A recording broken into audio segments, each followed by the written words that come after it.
Hello everyone and welcome back to another NAMD tutorial. This tutorial I will show you how to set up and simulate a membrane protein system in NAMD.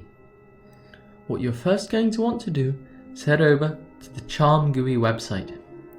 Go to Input Generator, Membrane Builder, Bilayer Builder.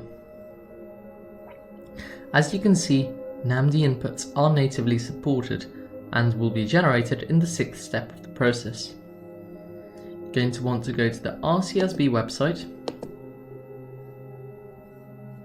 and find a protein that you would like to simulate. I have chosen a beta barrel porin with an ID of 4RLC. You're going to want to remember that. Head back over to the Charm GUI website and type in the ID. Unless you want to take a protein from the OPM database, you're going to want to select the RCSB website because that is where we got our protein ID. Then you press Next Step. From here on, you follow the steps all the way through to step 6. This is a fairly simple and intuitive process. If you have any issues with it, you can consult their video demos. Alternatively, if you would like to generate the membrane protein system by hand, you can head over to their archive,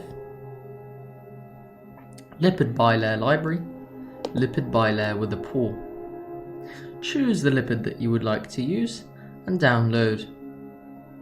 You're going to want to head back to the RCSB website and download the protein that you would like to simulate. Next, you're going to want to launch VMD and change your directory to the one where you will be working in and where you would like your files to be generated. Having done that, you're going to want to go to File, New Molecule, and load up the protein. You're then going to want to go and look at membranes of various pore sizes that you downloaded from the Charm GUI website. Select one that fits your needs. I have chosen the membrane with a radius of 16. It is a useful thing to remove the water from your simulation to make positioning the protein easier. You can do this by writing all not water to display everything that is not water. You're going to want to go to Mouse, Move, Molecule, or use the keyboard shortcut of 8. You can then enlarge your OpenGL display screen and position the protein by hand. Having placed it in the center, if you need to rotate it, you can hold Shift and move the mouse around while holding. Use online resources, the simplest of which being the RCSB website. You can search up the protein name online and try to find the most appropriate protein orientation and try to position your protein as such. This will take you a couple minutes, but it should not be too complicated of a process. Don't worry if you don't get it to be exact. The protein should position itself more accurately anyways during the equilibration process of the simulation. Having done that, save the protein with its new coordinates. Select the protein atoms, save, and then give it an appropriate name.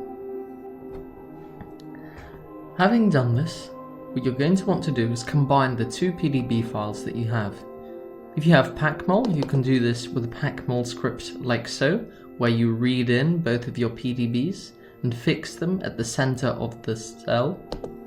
Or you can use a VMD script as such, where you read in both of the PDBs and write a new PDB with their combined coordinates. To execute such a VMD script, you're going to want to open the command prompt, change over to the directory where your protein and lipid membrane are saved,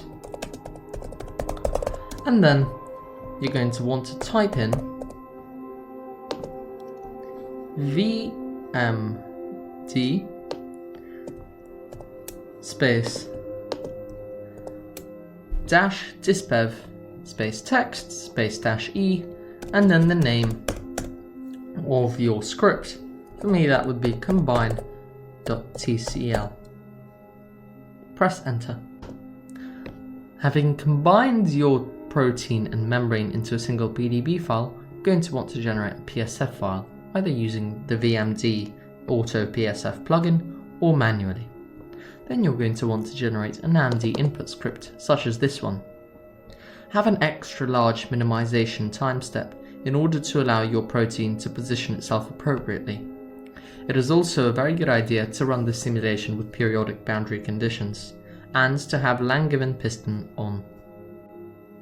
Having run the simulation, you should see all of your output files in the folder where you ran it. Feel free to load up VMD and look at your output files. As you can see, even in a relatively short amount of time steps, the lipid envelops the protein.